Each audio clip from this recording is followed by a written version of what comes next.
Hey there, and welcome back to another Hawkeye review. And today we'll be catching up on the episodes I missed over my Christmas break, starting with episode 5, Ronin. And this episode really had a lot to live up to, with the introduction of Elena, as well as setting everything up for the final climactic confrontation in the finale. And I think for the most part, it did a good job, balancing key plot and character development with big twists and a healthy dash of humour. But at the same time, it did have its shortcomings. But with all that being said, let's get started. We start off the episode following Elena and a new character called Sonya after the events of the Black Widow film, as they infiltrate a mansion and attempt to free another Black Widow from the effects of the brainwashing, before seeing Elena fall victim to the snap and come back instantly, desperate to find Natasha and tell her that she's okay.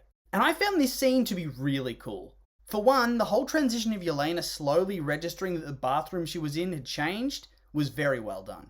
The colour of the walls and the makeup of the room slowly shifting to simulate her brain scrambling to catch up with the changes was a really awesome effect to see. And I like that they actually bothered to bridge the gap between the end of Black Widow and the post-credit scene of Black Widow, where she states that she's going after Hawkeye. Although I think I would have liked to see a proper motive for why she wants him dead. I mean, why would she think that he is to blame for Natasha's death? Wouldn't Thanos get the blame? It's a bit confusing there and it didn't make much sense to me.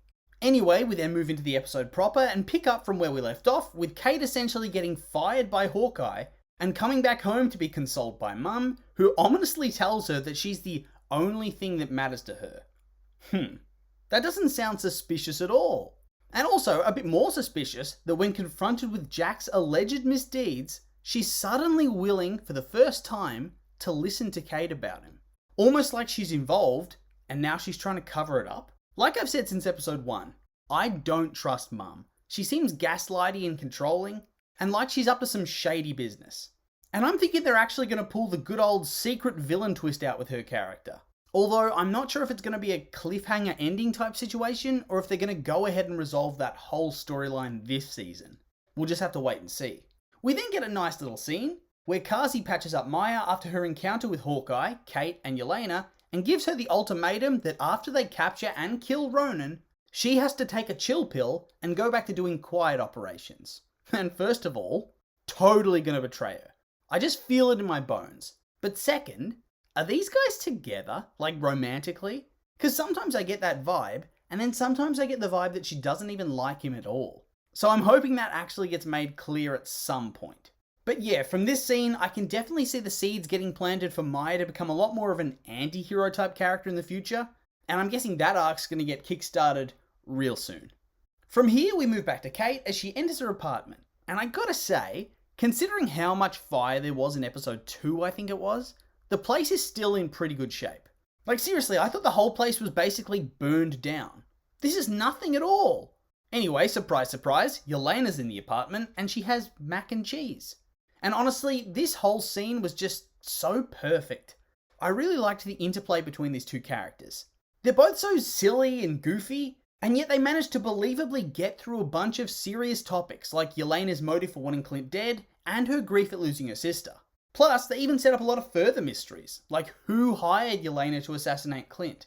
Gee, I wonder who that might have been. Maybe the woman who pretty much told Clint she would do anything to protect her daughter. Oof. Surely it's the mum, right?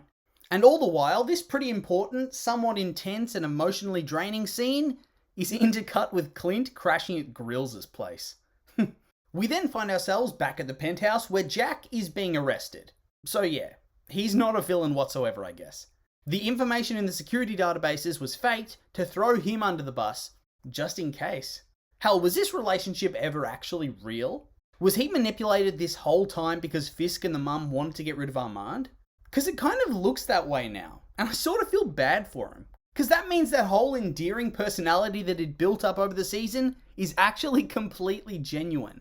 Hell, I mean, he didn't even get mad when Kate tried to stab him in the face. He's just an all-around nice guy, just a bit of a weirdo. So I do hope he gets a bit of a happier ending than this, and that this isn't the last time we see him ever. And then from this scene, we move into one of the more emotional scenes of the series, where Clint visits the plaque that commemorates the first Avengers team up during the Battle of New York, takes out his hearing aid, drowning out all the background noise, and talks to Natasha, speaking about his regret about not being able to save her, and asking for forgiveness for what he's about to do. And this scene, yeah, it was a bit sad, but I couldn't focus because I was so certain Elena was either going to come out of nowhere and attack him, or reveal that she was listening in and was going to have some sort of confrontation with him. And the fact that that didn't happen, well, I wouldn't say I was disappointed, but it felt like a lot of build up to nothing. I know it was my own fault, but I was just so sure. Oh well. And the next real scene of note sees Maya finally get a chance to confront Ronin, who she tries to ambush at their planned midnight meetup with a bunch of goons, who get obliterated like Ronin's playing a stealth game. But seriously though, why did none of them scream? Like he doesn't knock them out straight away. The guy in the flat cap definitely had a chance to call out for help. I mean, sure, Maya wouldn't hear them, but the other goons could have. And also bad like that one guy who gets shot in the foot. The rest of the boys just get knocked out. This guy needs to head to the hospital. Anyway, the two have their little martial arts showdown, which is pretty cool, but we've seen a lot of that type of stuff before recently with Black Widow and Shang-Chi. So yeah, it doesn't have that same impact like it normally would. It's a bit oversaturated at the moment. But despite all of that, I still think it was pretty enjoyable. And then we get to see Clint unmask, threaten her a little, and then tell her that her dad was sold out. So surely here comes the Carzi betrayal. Or Fisk had her dad whacked. Or both. Yeah, honestly, it probably would be both if I'm being honest. Anyway, she tries to kill him again, and he's saved by the timely intervention of Kate, who tracked them down using her security app again, before they Uber back to Grills' apartment. And honestly, I loved how anticlimactic her escape plan was. Just felt right for a character. Anyway, Maya, like me, quickly pieces together that Carzi totally betrayed her dad and almost confronts him. But being a smart cookie, she doesn't just straight up accuse him. She plants the seeds so she can get proper information and probably some proper revenge. So obviously, that's going to be going down next episode, after the big reveal. And speaking of big reveals, the next scene has all of them. First, Clint is told that Elena's the one trying to kill him, so that's there.